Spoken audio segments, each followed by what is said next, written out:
Welcome to the Private Practice Startup Podcast, where we help ambitious private practitioners across the globe to brand themselves and grow their dream practices. We chat with successful private practitioners, business coaches, and marketing experts, bringing you tons of practice building ninja tips. Visit privatepracticestartup.com for awesome resources, attorney-approved private practice paperwork, and our signature marketing e-course. Here are your co-hosts, Dr. Kate Campbell and Katie Lemieux.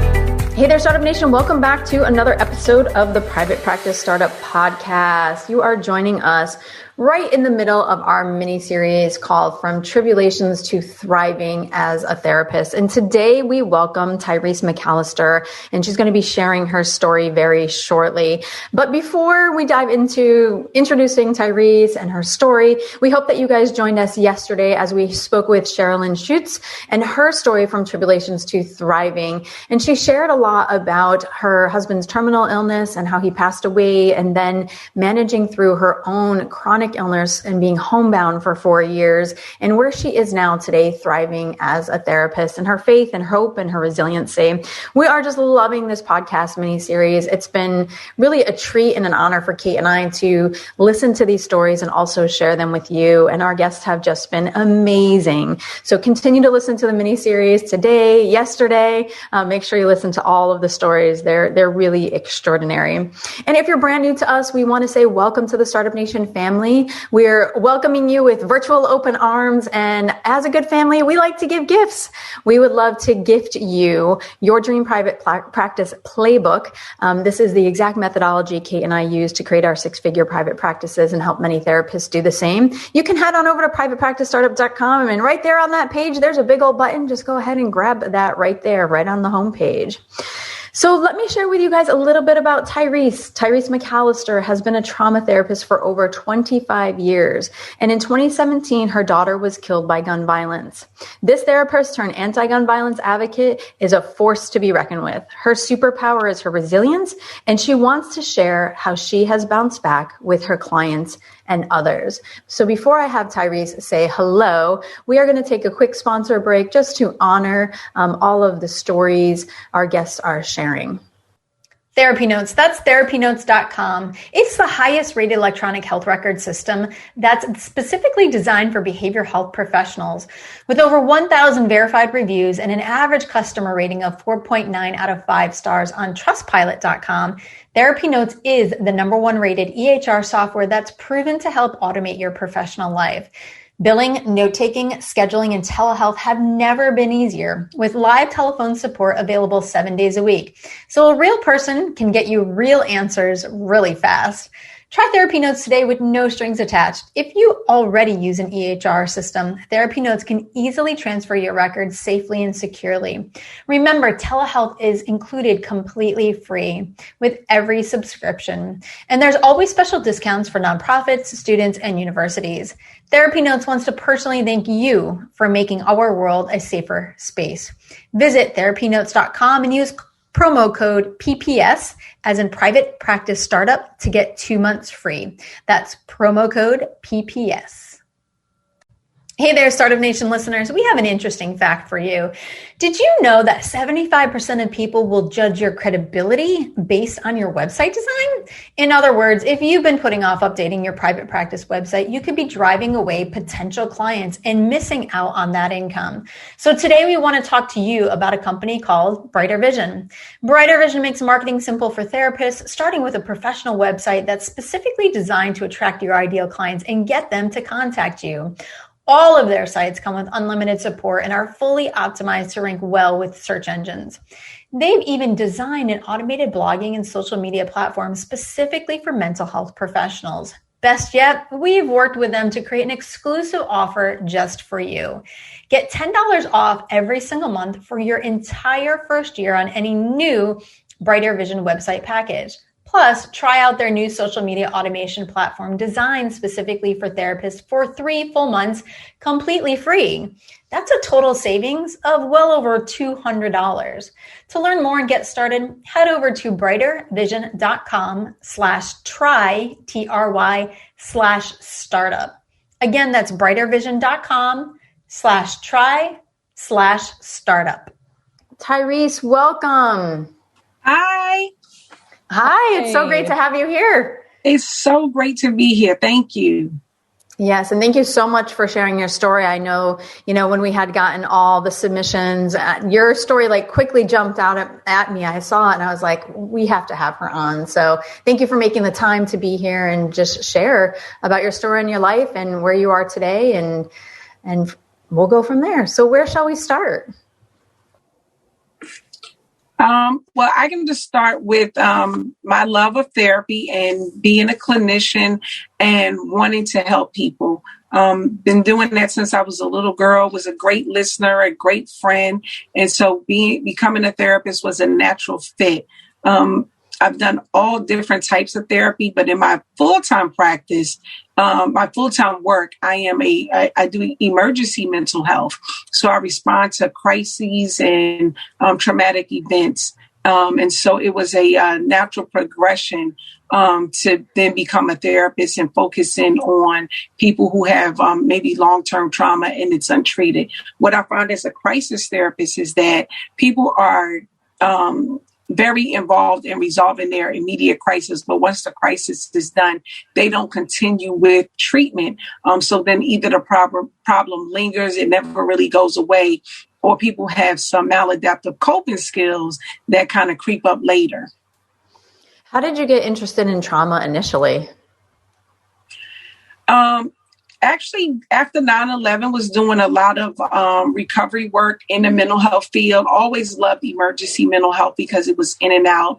And so initially, I don't think everyday therapy was for me. My own ADHD prevented me from working with people who were not ready to move. Week 4, where I'm like, oh my God, are we still talking about that? Right. And I was young, think about it. I was young. I was right out of college. And so I'm thinking hey, let's resolve this problem. So crisis work kind of actually did that for me. It satisfied that need of having something to resolve. But as I got older, I saw that once the crisis was over, people were not in for the long haul of really fixing some of the stuff and realizing that it was a lot of times related to the trauma that they may have experienced as a younger person. So took a couple of courses, really found that I was very good in working with people who are traumatized. I've always practiced trauma-informed care before it was a thing, realizing that people don't just act in a vacuum, and that even when people are acting out, it's usually related to some unresolved things that may have happened to them. So it was just a natural fit for me to open up my private practice and really focus on the people who are experiencing trauma or have experienced trauma years earlier. And so going from the crisis stuff to private practice, which is more long-term, did you have a niche initially, or you were just kind of seeing people with various traumas? Do you have a niche now? I mostly have a niche now, and people are seeking me out for that niche. And it's actually people are seeking me out based on my own experience and trauma. So I get a lot of referrals from friends and the social media community who may see me talking or going live. I also have a podcast myself. I do Third Thursday therapy. So people may have heard that and say, oh my God, her skill set is something that I want. And it's not just the skill set, is not just something I learned in training. It's my lived experience, which I think helps me kind of deal with things a little bit differently because I have the education and the lived experience. People really find that I can identify with them. Not that another therapist couldn't be just as good, but I think clients may feel more comfortable knowing that I've been through my own trauma and that, just it's my style to be trauma informed in my practice. Yeah. And I love that you share that. And, one of the things that I've thought about in our field, it's in substance abuse, it's pretty natural for people to disclose, right? And there's a connection, but for so long in our field, it's kind of those messages of don't disclose. But, as we've evolved as therapists, really sharing that personal story creates more connection for a client. And sometimes they're I only want to see this person. And I think it's so very important to be able to do that because clients need that. They do. And, we talk about it in the social media world. How to get more followers is they follow people they know, like, and trust. Well, how to get more clients, if they know, like, and trust you, you don't have to struggle for a private practice. In most of my clients, I don't do a lot of advertisement about my practice. I don't have to, because people know, like, and trust the fact that I've been through what I've been through and that I have a good practice, and the clients just come, and they're mostly word of mouth, or people who are seeing me currently or have seen me, or even just have seen me on social media and say, maybe this lady can help you. Yeah. Beautifully said. Yeah, we couldn't agree more. And I know we're really looking forward to hearing more about your story today, Tyreese. And it's really neat to hear how you have been able to turn your own personal trauma and pain into your purpose and your passion for helping so many others, and that you have the courage to give voice to your story and to share that. And that's a way of organically attracting the clients who are really best fit for you and struggling with something so similar in their own life. So when it comes to your own personal trauma with everything that's happened, where should we start? I can just start from the beginning. So one day I was a normal person, married. I had just celebrated my 25th anniversary. I had two daughters who had just entered college. They had come home for spring break. And so for me, all was well with the world, to have two teenage daughters who made it to college, who didn't get pregnant, who didn't drop out, who didn't have this stage of boy craziness where they were losing their mind. And a lot of the drama that parents have with teenage daughters, either we didn't go through it or we were over that hump. It just depends on how you look at it, right? Because it wasn't perfect, but it was really going well. Until one day, my whole life changed, because my 18-year-old daughter was shot and killed by gun violence here in Washington, D.C. And I can just say that initially I thought I had did everything right. I grew up not having many resources, but always being told if you work really hard and do well in school, you'll get to a certain level in life, and you will be free from some of the inner city ills that plague inner city families. And so this is not a slam on anybody who fits this category, but this is what I was told. I didn't have a baby out of wedlock. I got married. I celebrated my 25th anniversary. We had daughters. We raised them in church. We didn't send them to church. We went to church with them. We were protective parents. Like, we had the devices to monitor their phones. We knew where their locations were. We had cameras inside and outside of our home. We live in the suburbs. So I'm thinking my daughters are safe. Once they got through high school, I was thinking the hard work is done.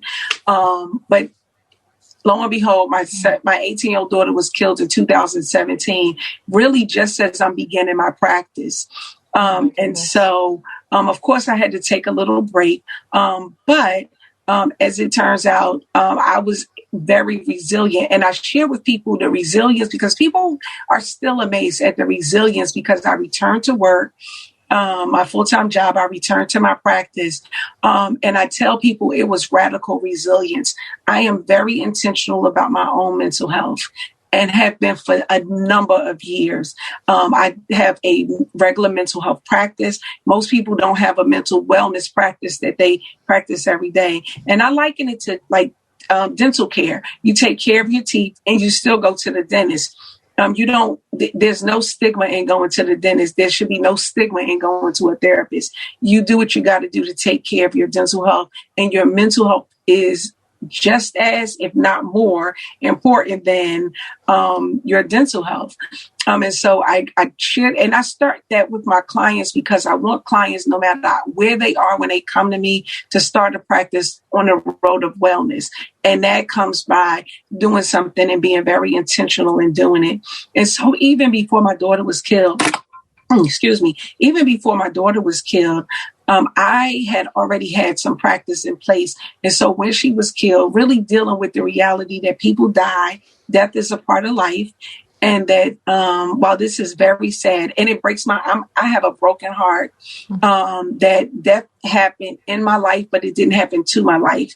I also don't believe that my daughter could rest in peace if I was in turmoil. And so I needed to really get myself together for my daughter and for my husband. I needed to get myself together for me because I still had a life to live. And it was my intention to carry on her legacy. And I could not do that if I was overwhelmed and undertaken with grief. So it gave me a different perspective on grief and healing, which then translated into my work. So most of the clients that came to me prior might have been depressed, might have had some anxiety, may have had some substance abuse. And I also do sex offender treatment work as well. So that was the majority of my clients. But now it appears that a lot of my clients are referrals of people who have been traumatized, often by a homicide, but other things too, like maybe some just more traumatic events, like losing everything, a fire in the home.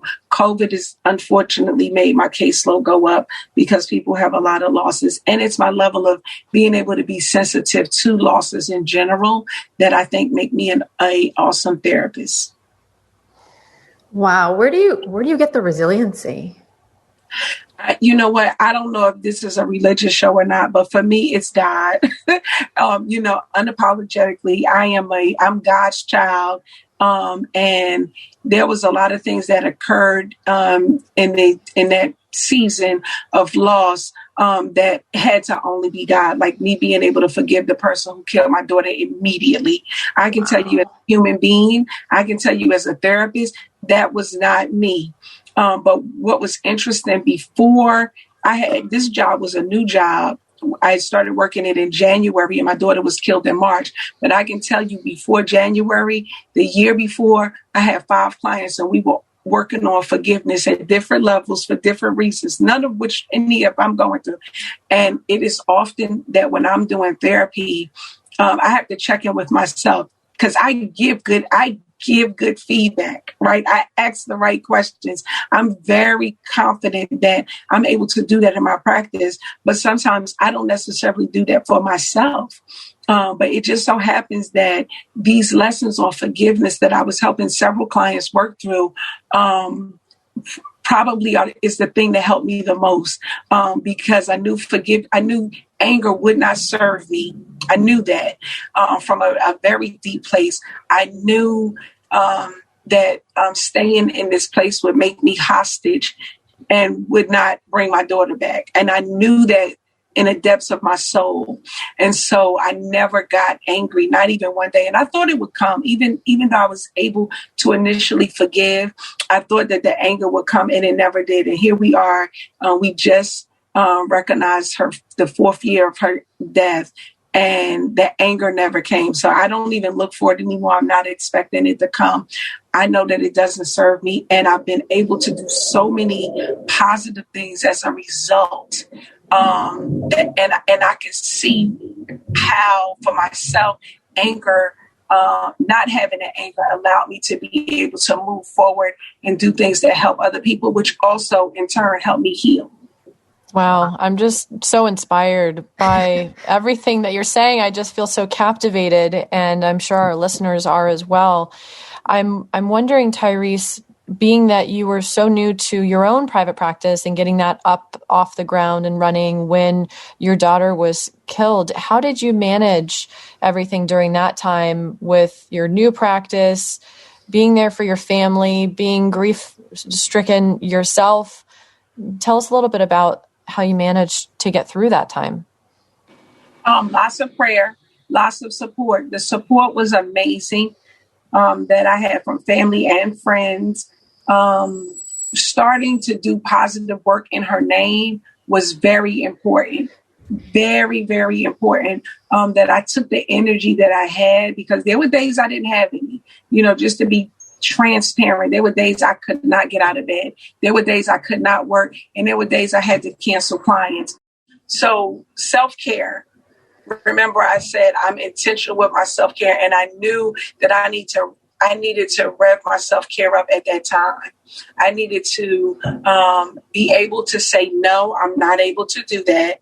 I needed to be able to say, I am not able to come into work today. I needed to be able to say, I need to reschedule you for today. I never needed to have, I did take whole days off, but I never needed to reschedule for my practice all of my clients. I may have just had a moment. And at the time, I was not sharing what was going on with me. And I didn't have to do it often, but I did take time for myself. I increased my prayer life. I increased my meditation.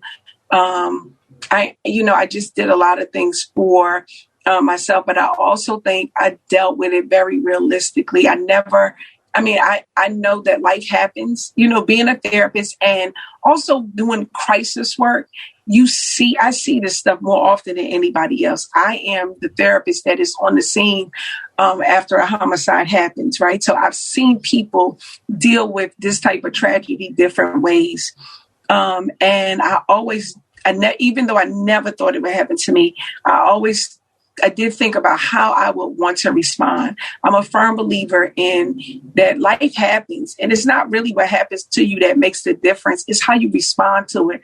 And I wanted to respond in a way that was good for me to be able to stay whole, really for my family, for my husband and my older daughter, to make sure that they followed suit and took care of themselves, and that therapy would be okay. Therapy is definitely okay. But also, I think it was important to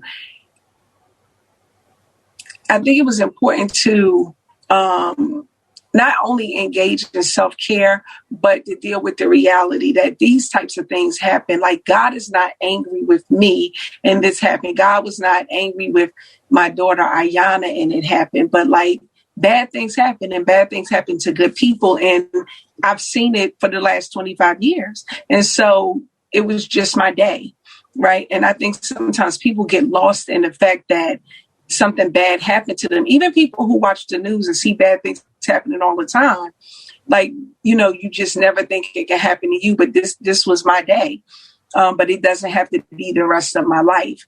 And while I miss my daughter tremendously, I tell people all the time, I operate in a broken heart.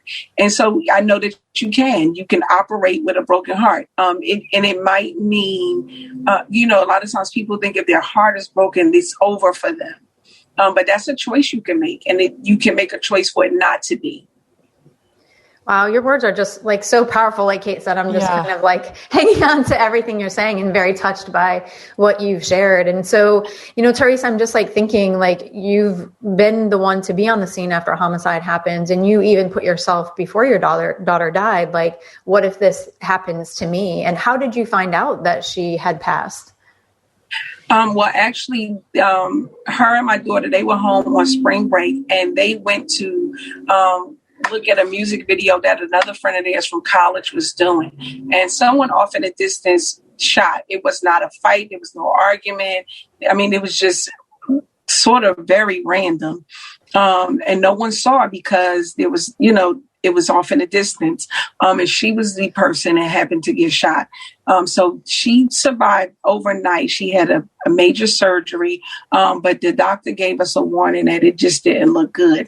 And so that morning, the doctors told us that she passed. And I remember uttering out of my mouth that it's God's will. Now, that was weird because even though I know that, I don't know if that was me talking, right? Like, as a mother who just lost her baby, I don't know if that was, me talking or what, but I was able to handle it. My husband and I had a lot of support at the hospital from the night before. The nurse who took care of her was absolutely amazing. So it was, we had everything we needed, even down to the coroner who had my daughter's body was my husband's fraternity brother. Like, so I believe that God was taking care of her in every step of the way. She was with her sister. So my oldest daughter was able to tell me everything. Like, when she got shot, she was able to talk.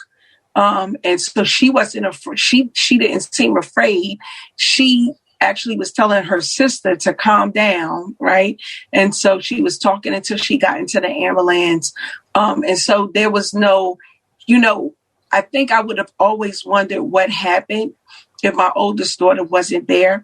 I think another thing that is very important to my private practice and what I have all of my clients doing, especially those who are depressed, is one of the things they have to do to be in treatment with me is do a gratitude journal. Because life can be bad and life can be hard. And it is. It's no question. It's no argument for me. And sometimes it's unfair. But there's so much to be grateful for that we don't often think of because we only focus on what is bad and what is going wrong and how unfair things are to me. We don't focus on how I got a blessing and I didn't even deserve it, right? How I got something and I didn't do anything to earn it. So we don't think of those things. And so another thing that helped me is and I practice gratitude daily, intentionally. And so even at my daughter's funeral, I was able to be thankful at her funeral because both of my daughters were on that scene. I could have been a mother with no children right now.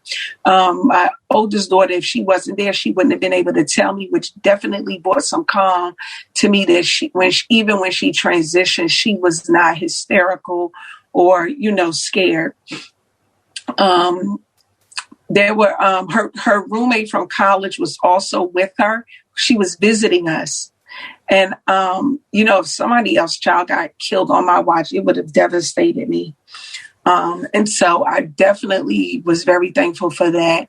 And then a community of supporters that I had. The other thing, people gave, how people give money when somebody dies just to kind of help with expenses. But we had insurance. I was very grateful about that.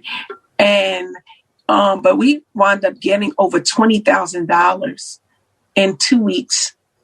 I don't know, people just gave us money. And we took that money and turned it into a scholarship in her name, which then turned into a foundation and turned us fighting fiercely for gun violence through our nonprofit. And so those are the things that, it gives meaning to your life, even if the life is taken away. And it gives meaning to her life because now so many people know about her that would have never known about her, know her story, and she wanted to be a police officer. Mm.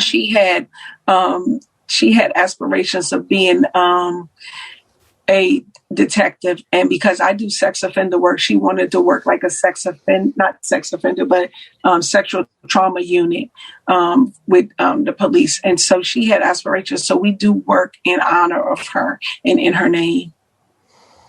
Beautiful. Wow. Yeah, we're speechless over here. That's an amazing story, Terry. It's just amazing. And I guess you share about your experience and your faith in God. How was it for your other daughter and your husband? How did they manage the death? Very well, very surprising. So my husband is a juvenile probation officer. And so the forgiveness didn't come for him like it came for me, right? But what was really good is that I, being a therapist, know that people grieve differently and that he had to have his process because he lost his daughter as well, right? And that's a personal relationship. Him and Ayana had a very good relationship. And so how he felt about that, he was given the space to grieve how he grieved. And he wound up going to therapy as well. My oldest daughter went to therapy for a little while, but then just didn't find it for her. But it changed her a lot. And, we're a family of faith, which I think helps us in ways that we never knew it would help us. We weren't in it because we knew we needed help, but it gave us a lot of comfort. It gave us an immense amount of comfort that I can't even explain. It doesn't mean we don't have our days or our nights. March was the anniversary of her death, and then we have Mother's Day, then Father's Day, her birthday. So those are hard times. Those are rough days for us, but we have an amazing support system. And even her friends who are now like 22, 23 years old, they still come through. They are so amazing, these kids. And they're not kids anymore, but they, really help help us out. And the other thing I wanted to share with you that I did for the younger people in my family, which I think is important, because it's very interesting when a homicide happens in a family that has young people. We don't necessarily talk to the young people. I noticed that for my own family in earlier deaths than Ayana's, because this is not the first homicide in my family, unfortunately. And Ayana's wasn't the last, unfortunately. So I wrote a children's book about homicide. And I know it's like, how do you write a children's book about homicide? But explaining homicide to young people and how to help them get through the trauma of it all. And right now I'm working on the caregiver guide to accompany the children's book, because parents don't always have the words. Luckily for me as a therapist, I had the words. I was able to help young people in the family process, even though I was going through it. But not every parent has that. Not every parent is a therapist. And so we are writing a non-clinical guide to help people through this type of trauma. So in the book, it addresses not only like a school shooting, but a police shooting, a domestic violence situation. So it covers a multitude of incidences that can happen in a community. And sometimes you reach more than one. I was sharing with my co-author for the guide that sometimes this story will resonate with a child and their family, because there's the homicide and domestic violence and some other type of trauma all in one. And so we wanted, this book just came out last month. We've had amazing sales. I sold 100 books to a school in Texas, which I'm so excited about. And it's my Tyreese, what's the name of the book? The name, I'll show you. The name of the book is My Lollipop in Heaven? Can you see that? Yes, we can. And the name, my daughter's nickname was Lollipop. I was just going to ask where that came from. I love it. And so it's amazing. So I wrote, it's a fiction book, of course. So it starts with my oldest daughter, Deja, losing her sister in a school shooting, and then her parents taking her to therapy, because that's another thing for the African American community. Therapy is not necessarily something, it's a go-to. It's not. And so to encourage parents that when this happens, not only do you talk to the child and normalize the grief reaction, but you also, help them get into therapy where you have a skilled professional who can also work with them. And so in this story, Deja meets several other children who've had different homicides occur in their family or in their friendship circle.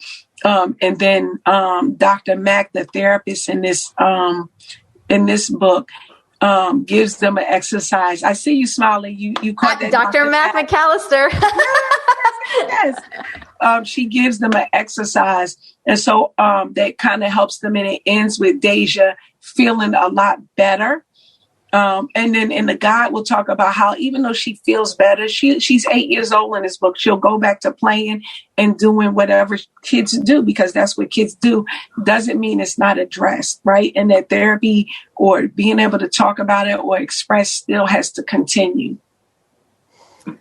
Wow, I'm just blown away at this episode, and your story is so powerful, absolutely so powerful. It's incredible that you lost your daughter only 4 years ago. And here we are, you have done so much and you're helping so many people. I keep seeing this image of the tiger behind you on the wall, and I know our podcast listeners can't see what we're seeing, but you are just so fierce, just like that tiger is so, well, that's the my strength. Nickname. Is it? Tiger is my nickname. So yes, you are. My nieces and nephews call me Auntie Tiger or Aunt Tiger. And I've had that name, people say, how did you get that name? You're so sweet. And I'm like, yeah, but I live up. I got it at 3 months old. My dad started calling me Tiger, and it's stuck. I have relatives that don't even know I have another name because it's just been the name of my family. But I tell people that I didn't earn the name, but I can live up to it. And it's like what you said, it's just being fierce, it's refusing, to let this thing, bury me, or to to have me give up my life, that the fierceness comes out. And that's why I talk about not just being resilient. I don't want to bounce back. I want to radically bounce back. So it's radical resilience for me. I want to bounce back better than I was. I want to bounce back not only for me, but also for Ayana. Ayana didn't get to live her life and her legacy. So it's important for my family to leave one for her. So yeah, it's a fierceness. It's a ferociousness. Yeah. And we live up to it. What do you think it would mean for Ayana to see everything that you're doing in her honor and the impact that you're making with that fierce focus? I think she would be super proud. We've done a lot of things in her name, like her 21st birthday. We had a party for her anyway. We raised more money for what we're doing. Her 19th birthday, we had a community day at the place that she was killed, because we wanted to share with that community that we're not angry, and that we wanted to show the city that this is a place that you need to focus on. My child was killed at 8:00 p.m. in the evening. And maybe it was, she was shot at that time. There were children playing outside when my daughter was shot. Anybody's kid could have been shot. A 2-year-old, a 5-year-old could have been shot. And that, we need city officials, county officials to pay attention to what's going on. Everybody has a right to live in a community that is free from gun violence. And I talk often about in my advocacy role that I've aligned myself with Moms Demand Action, which is a great group of women who do lots of advocacy work and legislative work, trying to get guns, trying to do some gun violence removal. However, most of the women don't look like me or Ayana. And a lot of what they're fighting for, while are very good things, they won't have an impact in the Black community. So like when they talk about background checks for guns, it's a great thing. And I'm a part of it. So I love that we do that, because you need that. But really in the Black community, the people who are menacing don't care about a gun license. They don't have gun licenses. They're stealing guns or buying guns off the street. So the strategy has to look different for that set of people, or people who look like me. The strategies have to be different in that community. But regardless of if you're Black or white or Asian, everybody has a right to community safety. And so it doesn't even matter to me if you're red or blue, Democrat or Republican, a hunter or not. I'm talking gun safety. I'm talking safety of communities, and everybody should be able to get behind that, regardless of where you stand on if people have guns or not have guns. I'm not necessarily against guns, but I am against guns being in the hands of dangerous people. Even as a mental health clinician, there are some people that should not have guns. Yeah.